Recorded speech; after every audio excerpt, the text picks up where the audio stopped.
भारत अपनी नाकाम पॉलिसियों की वजह से आज जो आलमी तन्हाई का शिकार है, पूरी दुनिया देख रही है कि भारत इरेलेवेंट होकर रह गया है। और अल्लाह ताला ने जो पाकिस्तान को इज्जत दी है और पाकिस्तान जिस तरीके से अमन के मिशन को आगे लेकर चल रहा है, ये पूरी कौम के लिए फख्र और एजाज का लम्हा है। और इंशाअल्लाह ताला हमारी पॉलिटिकल लीडरशिप, हमारी मिलिट्री लीडरशिप अपने मुल्क का भरपूर दिफा करना जानती है।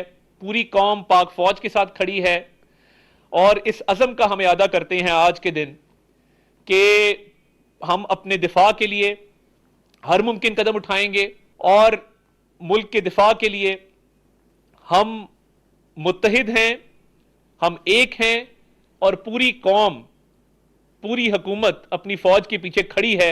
आज के दिन 22 अप्रैल ये याद रहे, and let me make it very clear, कि ये आखिरी फॉल्स फ्लैग ऑपरेशन था जो भारत ने किया पहलगाम में।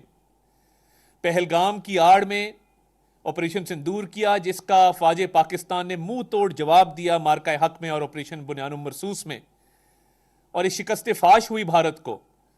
तो आइंदा ये जुर्रत नहीं करेंगे कि ऐसे फॉल्स फ्लैग ऑपरेशन करें। ये उसका आखिरी फॉल्स फ्लैग ऑपरेशन था आज के दिन 22 अप्रैल को, और आइंदा ये ना ऐसी जुर्रत कर सकेंगे।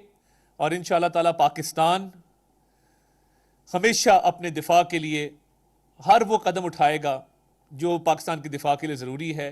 और भारत को जिस तरह शिकस्त फाश दी, अब उसकी जुर्रत नहीं है कि आइंदा वो ऐसा कदम उठा सके।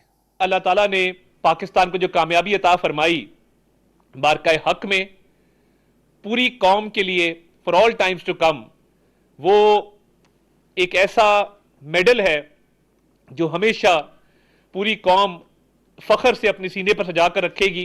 भारत आज भी अपने जख्म चाट रहा है और पाकिस्तान एक रोशन सितारा बनकर अक़वाम आलम में उभरा है। अल्लाह ताला पाकिस्तान की हमेशा खैर फरमाए। पाकिस्तान हमेशा जिंदाबाद।